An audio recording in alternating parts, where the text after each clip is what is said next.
உங்கள் எல்லாருக்குமே நல்லா தெரிஞ்சிருக்கும். தமிழ்நாட்டில் ரொம்ப காலமாகவே நாம் ஃபாலோ பண்ணிட்டு வர ஒரு விஷயம் என்னென்னா, திருக்குறள் மனப்பாட போட்டி.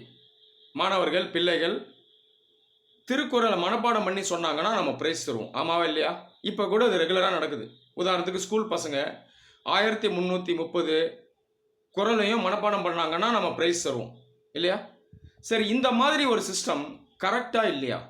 இதை நம்மள எவ்வளோ பேர் யோசித்தோம்? திருக்குறள், திருவள்ளுவர், தமிழர்கள், இந்தியர்கள் நம்ம எல்லாருக்குமே மிகப்பெரிய ஒரு சொத்து, மிகப்பெரிய ஒரு பெருமை, உலக பொதுமறை இந்த நூல். இந்த திருக்குறள் நம்ம பார்த்தோம்னா மிகப்பெரிய விஷயங்களை நமக்கு சொல்லுது இல்லையா? எத்திக்ஸ், மொராலிட்டி, ஸ்பிரிச்சுவாலிட்டி, இது எல்லாத்தையும் பற்றியும் சொல்லுது.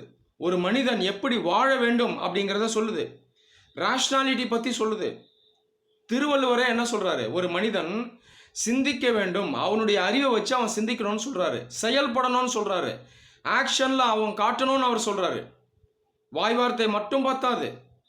அப்போ திருக்குறள், திருவள்ளுவரே இதெல்லாம் பற்றி சொல்லும் பொழுது இப்படிப்பட்ட அற்புதமான ஒரு நூலை, ஒரு லிட்ரேச்சரை நாம் மனப்பாடம் பண்ண வச்சு அதுக்கு பரிசு கொடுத்தா நல்லா இருக்குமா?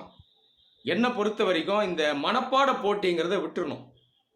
இந்த மாதிரி மனப்பாடம் செய்ய வச்சு பரிசு கொடுக்கறத என்னை பொறுத்தவரைக்கும் பெரிய ஒரு தப்பு. அதுக்கு பதிலாக எந்த ஒரு மனிதன், எந்த ஒரு பிள்ளை திருக்குறள் சொல்கிறத ரியல் லைஃப்பில் ஃபாலோ பண்ணுறானோ, ப்ராக்டிஸ் பண்ணுறானோ, நல்ல ஒரு மனிதனாக செயல்படுறானோ அவனுக்கு பரிசு கொடுத்தா கரெக்டாக இருக்கும். இதுதான் என்னை பொறுத்த வரைக்கும் உண்மையான திருக்குறள் பரிசு.